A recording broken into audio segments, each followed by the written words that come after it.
Yo guys, what's up? Welcome back to the Uncle Sharma channel, and yes, obviously here to review our 3-1 victory at the San Paolo against Napoli. I predicted a 2-1 with my preview with the El Procero Philly. He predicted a 1-1. We were both wrong. The boys came through.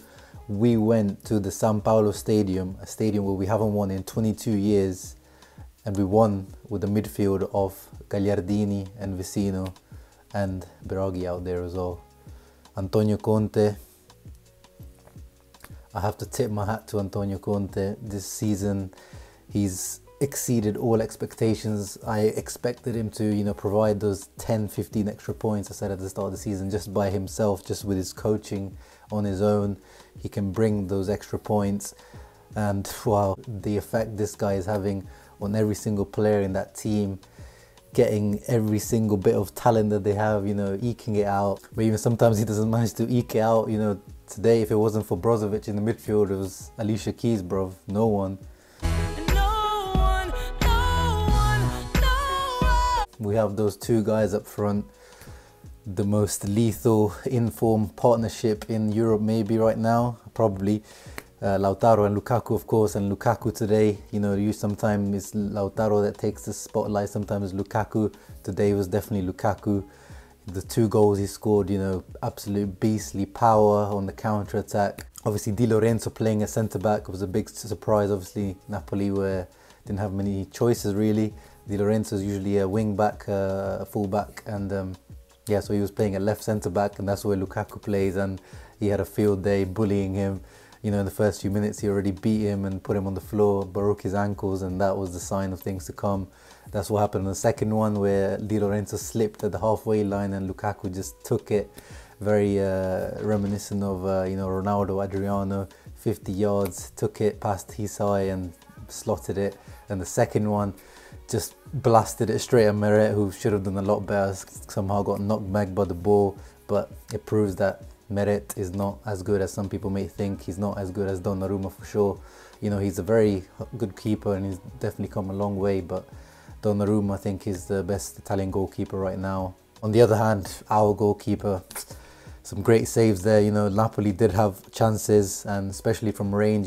Their players like to shoot from range, especially Zielinski, especially when he plays against us. He scored a few bangers against us. He scored 2 in the past against us, and today he came close, but thanks to Handanovic there, all safe. And that defence, of course, in front. Had a few lapses here and there, of course, when he conceded that goal, that typical Napoli movement when the ball was floated in by Zielinski at the back post. Callejon he's world class at that movement, where he's moving in behind or inside the fullback. There's no one in the world that does that movement like him. And I can't really blame Biraghi or Bastoni on the left hand side. It's a very hard movement to track, but we probably could have done better to avoid that situation. Overall, we had only around 9-10 shots for the match, I believe, and 8 of them were on target. So, good shooting from us this match, whereas Napoli had double the amount of efforts, but the same amount on target. So that goes to show, how clinical we were.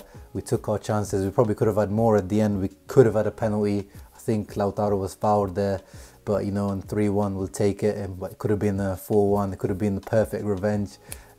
Someone on my comments a couple of days ago said we would beat them 4-1. Zizou, I think it was, so almost there, Zizou. Man of the match is difficult. There was a few candidates for me. I think it has to go to Stefan de Vrij for me. He was majestic once again. He kept everyone quiet, and then there was a moment towards the end where there was a 4 versus 3 for Napoli on the counter-attack, and he stopped it. Great intervention. And as always, he's good on the ball as well, and the calming influence. And he was, leaving his leg and arms stuck in a few times on Milik, who was complaining. He seems like a good guy. He is a good guy. We know that De Vrij off the field is a good guy, but on the pitch, he leaves his mark on strikers. Don't be fooled by that appearance. Obviously, the other contender for man of the match was definitely Romelu Lukaku, as I said. Dropped off in the second half, and I was substituted towards the end because I think he tired, but. Yeah, he over the Christmas break he's been feasting on some nice food, because he came out with some energy there.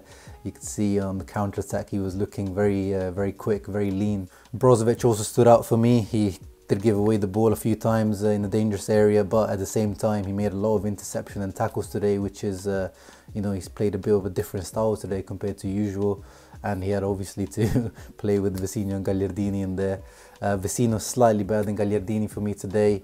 As always, I think he has that extra bit anyway.